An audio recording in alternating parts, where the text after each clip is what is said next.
मुख में हो राम नाम, राम सेवा हाथ में। तू अकेला नहीं प्यारे, राम तेरे साथ में। तू ओम श्री गुरुभ्यो नमः। सभी श्रोता बंधुओं को मेरा सादर जय सीताराम। हम सभी महाशिवरात्रि का पर्व वर्ष भर में एक बार मनाते हैं और महाशिवरात्रि के पर्व में हम भगवान सांब सदाशिव भूत भावन विश्वनाथ की विधि विधान से पूजन, अभिषेक, अर्चन अथवा जो हमारी श्रद्धा होती है हम शिव के ऊपर अर्पण करते हैं। परंतु महाशिवरात्रि कब मनाया जाता है, क्यों मनाया जाता है और क्या इसको मनाने के पीछे कोई कथा है? क्या भगवान शिव ने विशेष वरदान इस तिथि को दिया है? तो आइए जानते हैं कि महाशिवरात्रि पर्व हम सब क्यों मनाते हैं। वैसे तो शिवरात्रि, जिसे हम मास शिवरात्रि कहते हैं, वह हर महीने के हर मास के कृष्ण पक्ष के त्रयोदशी में आता है, जिसे हम मास शिवरात्रि कहते हैं। परंतु फाल्गुन मास के कृष्ण पक्ष के त्रयोदशी तिथि में जो शिवरात्रि आता है, उस शिवरात्रि को हम महाशिवरात्रि के नाम से जानते हैं। तो आइए इसके पीछे एक पौराणिक कथा है जिसको हम सुन करके जान सकते हैं कि महाशिवरात्रि पर्व क्यों मनाया जाता है। तो शिव पुराण के विद्येश्वर संहिता में एक कथा आती है।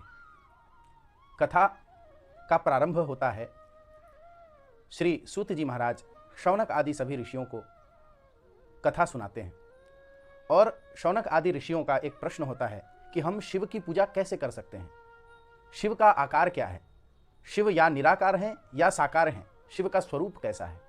इस प्रश्न को सुनने पर सूत जी महाराज कहते हैं कि वैसे तो शिव निराकार भी हैं और साकार भी हैं, परंतु शिव के पूजन के लिए उनका श्रवण, मनन और कीर्तन करना चाहिए। यदि व्यक्ति वह भी ना कर सके तो एक लिंग की स्थापना करके, शिवलिंग की स्थापना करके व्यक्ति भगवान शिव का पूजन कर सकता है।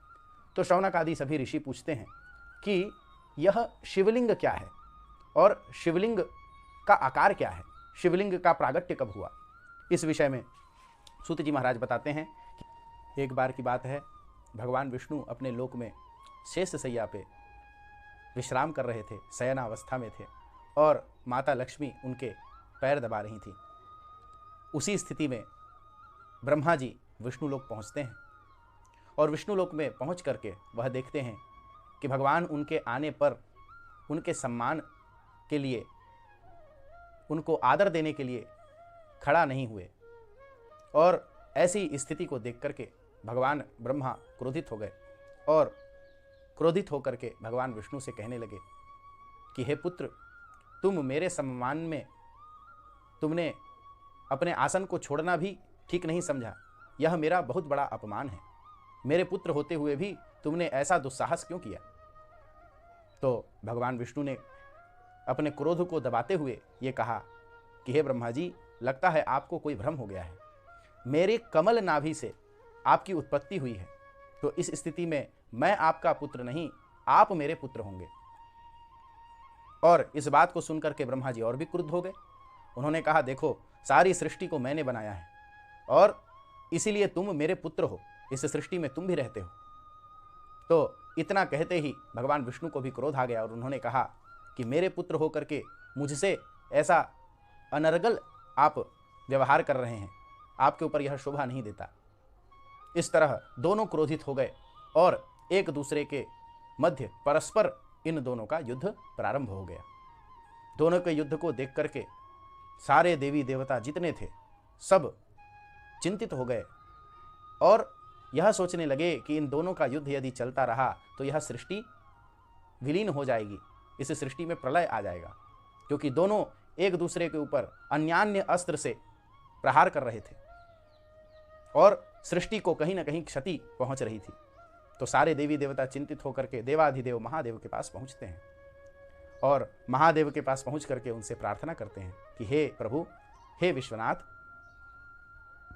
आपकी कृपा से ही यह सृष्टि चल रही है और भगवान ब्रह्मा और भगवान विष्णु के मध्य भयंकर युद्ध होना प्रारंभ हो गया है और यदि यह युद्ध न रुका तो इस संसार में प्रलय आ जाएगा।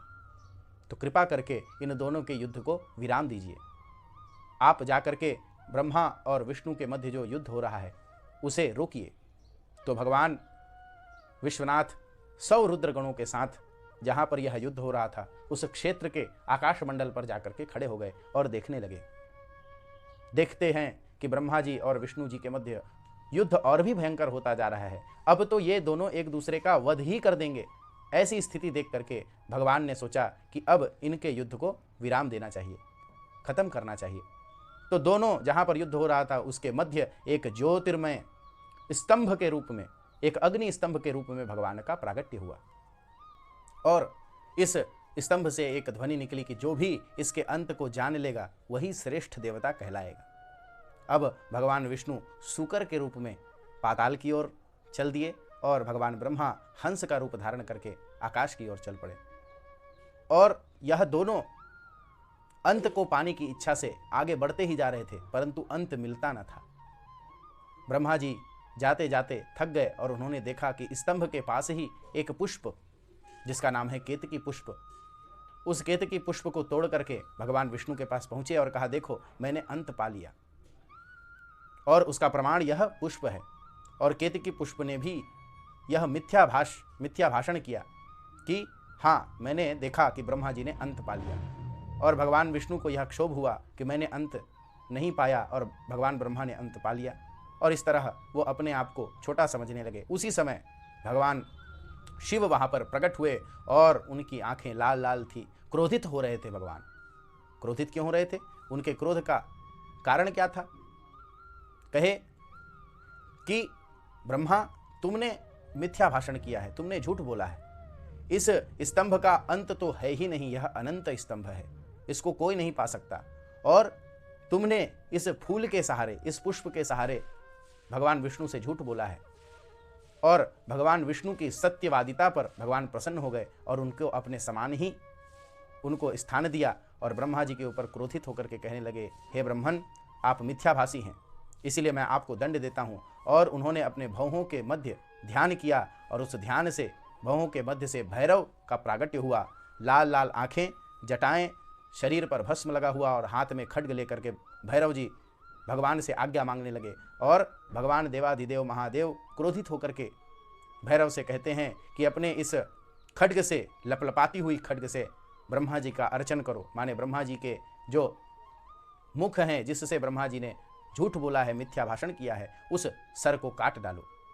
तो इससे पहले बंधुओं ब्रह्मा जी के 5 मुख थे, परंतु भैरव जी के उस सिर के काटे जाने पर ब्रह्मा जी के अब 4 मुख हो गए हैं। और जैसे ही भैरव और भी मुखों को काटने लग गए, तब भगवान विष्णु ने भगवान शिव से प्रार्थना की कि देखिए प्रभु, कि दोष तो हर व्यक्ति से हो सकता है, दोष तो किसी से भी हो सकता है, आप इन्हें क्षमा कर दीजिए।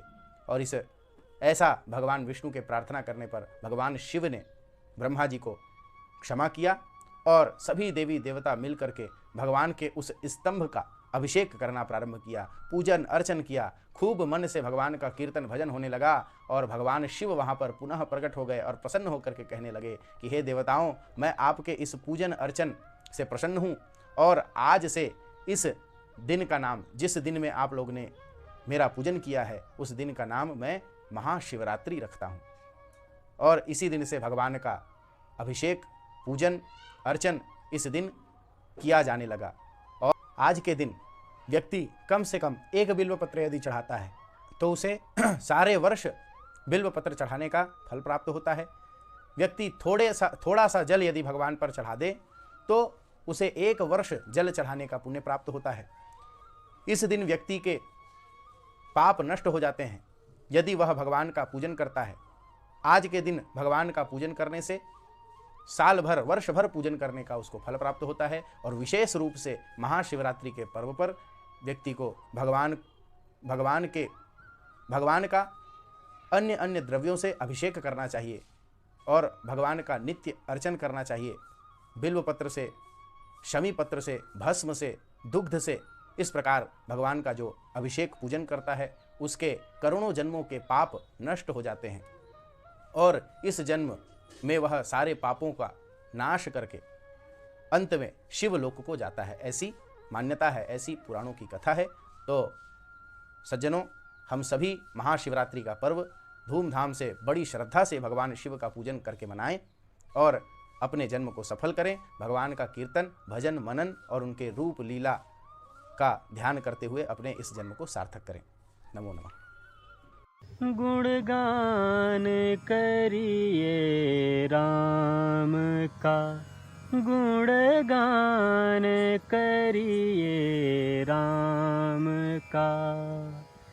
राम प्रभु की भद्रता का, सभ्यता का ध्यान धरिए, ध्यान धरिए राम का।